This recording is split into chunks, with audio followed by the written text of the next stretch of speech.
Hi everyone and welcome to my channel. In this video, I'll be trying to repair this PlayStation 4. The previous owner told me that the disk drive doesn't work, but actually I've tested it and it doesn't even turn on. So I had to open it up to fix it and clean it very well since it was very dusty, do some work and also change the thermal paste. And the controller is also broken on the top part, so I'll need to fix that too.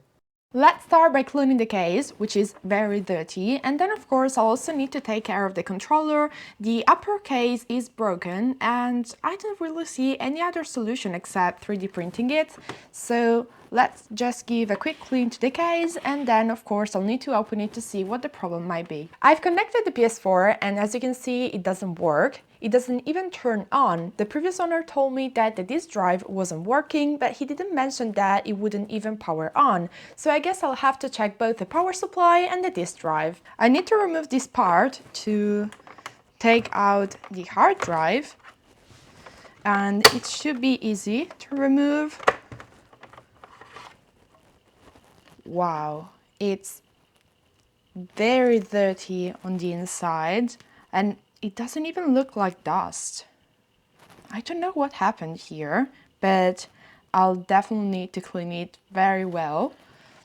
And also the stickers are missing here.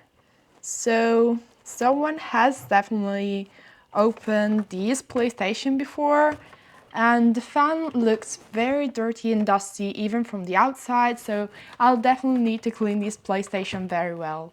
There is just one screw here and then I can remove the hard disk.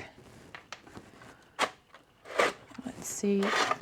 So I need to remove these stickers back here to have access to the screws, and they have already been removed, so someone has already opened this console before. So right now I need to remove the power supply and there are just 5 screws and then I can take everything apart. And then there's also a connector back here that I need to unplug to remove the power supply. And it wasn't even connected. So of course the PlayStation will never work if the power supply is not connected. But before testing it again, I still want to disassemble everything because it's very dusty and very dirty, so I want to give everything a get clean, check the thermal paste and then try if it works.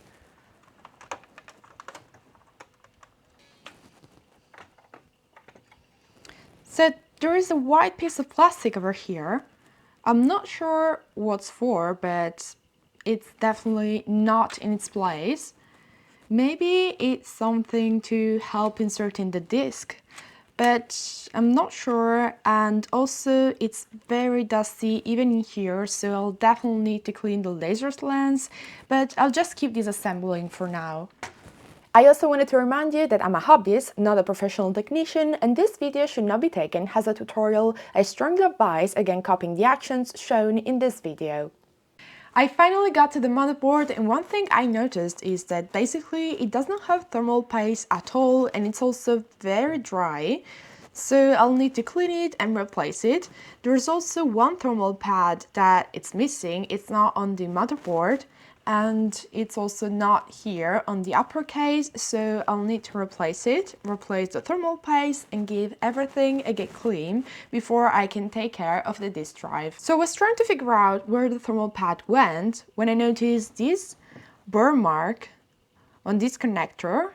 So someone has already done some soldering work on this motherboard for sure. And maybe they tried to replace a connector back here and they accidentally burned this one. Well, there is some flux residue back here.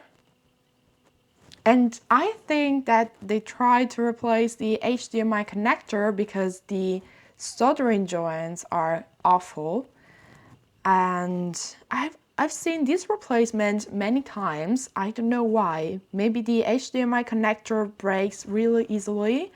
I don't know if you can tell me more, but definitely I'll need to clean this area and redo these solder joints since they haven't done a great job actually. First of all, I'll clean the area from the old flux.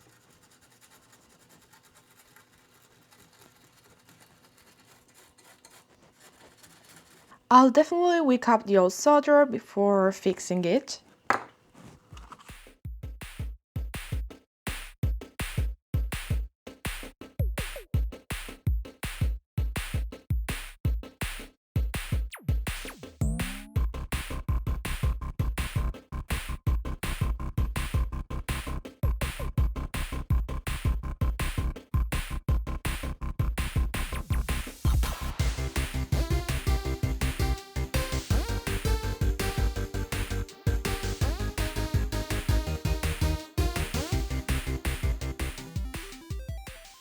There is also a thermal pad that is missing right over here, so I'll need to cut a new part and replace it. I'll also have to replace the thermal paste and give everything a good clean since the top part is still very dusty. And then I want to move on to the disk drive very quickly since I'm curious to know where the white piece of plastic comes from.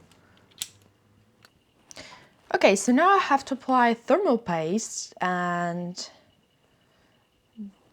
then I'll spread it and put the motherboard back in place. And now let's move on to the disk drive. I really need to figure out where this white piece of plastic comes from, and also it's all very dusty, so I'll need to open it and give everything a good clean. Let's see. Well, it's a bit dusty, so I'll definitely need to clean everything and also the laser head. And maybe the white piece of plastic comes from this part over here that helps inserting the disc.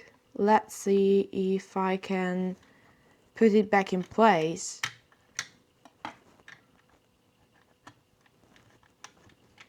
I'll be careful trying not to break anything. And now I want to clean this part very well with some isopropyl alcohol.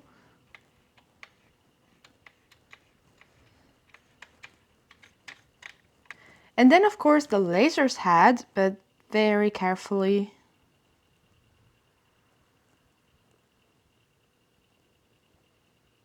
For the moment I don't see any other problems, so I think I'll just put everything back in place and test if the PlayStation works. The power supply wasn't even connected before, so it couldn't possibly work. But now I've cleaned everything and I don't see any other problems, so let's just see if it turns on. Everything is connected and now let's see if it works. Well, it's turning on and the light is blue, so that's definitely a good sign. It's working. So probably the issue was just related to the power cable not being connected. Of course, it will never going to work if the power supply isn't connected to the PlayStation. And looks like it's working. Let's see if the controller also works. I have to press the PS button. And it works! It's working just fine, so now let's try a game. Well, it looks like it's reading the disc. It works! So maybe I'll just play a bit further with this game just to be sure that everything works fine. Everything is working fine, so now I want to make a couple of upgrades. For example, this console still have the 500GB hard drive, which can feel a bit limited over time, so I want to upgrade it with this 1TB hard drive, which allows me to have more space without constantly having to delete files. And actually, it's a pretty simple thing to do. You just need to download the software from Sony's official website, put it on a USB drive, insert it into the PlayStation, and the rest is easy. You just need to follow the on-screen instructions. But of course, before anything else, I need to remove the old hard disk and insert the new one. It's actually pretty easy to remove and replace, and now I have to insert the new one.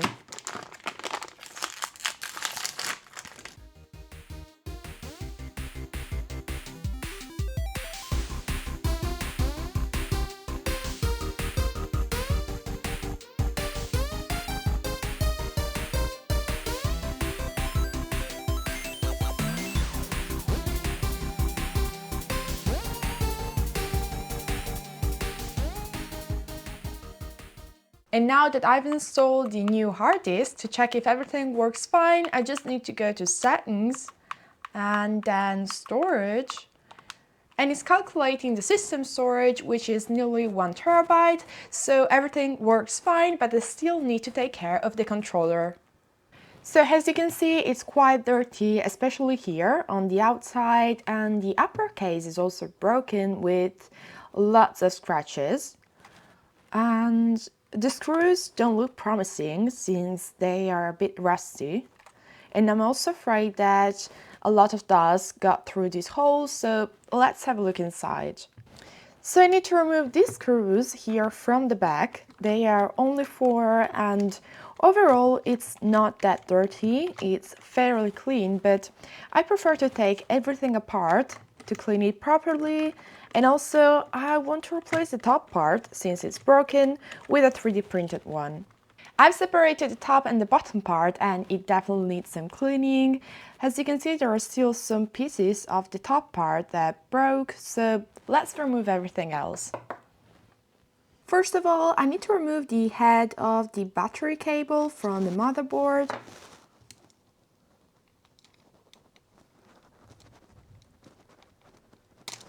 And remove the battery itself, and then the battery bracket. And then I need to flip up the lock-in flapper, securing the touchpad cable. And I should be able to remove the motherboard. And I need to hold it here from this piece of plastic. And now I need to remove all the buttons and the pads from the top case. As you can see, I removed everything and it's quite dirty. I want to clean it very well, especially the corners, since they are full of dirt and other things. And I also want to clean the top part, even if it's broken and full of scratches. I can keep it as a spare part if I need it in the future. I want to clean these corners very well, since they are very dirty.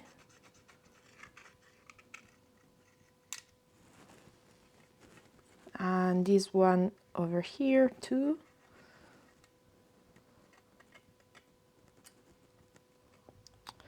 And the top part is even worse than the bottom case. It's really full of dirt. Let's also use this dentist tool to clean everything faster. I wasn't really cleaning it very well with the cotton swab.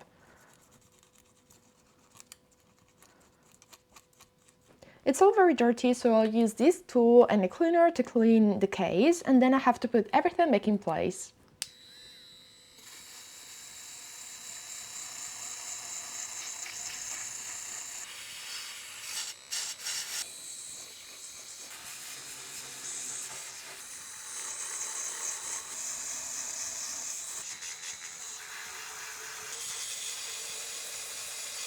I've cleaned everything, and now all that's left is to reassemble the controller, and I'll use this part that I 3D printed to replace the broken one.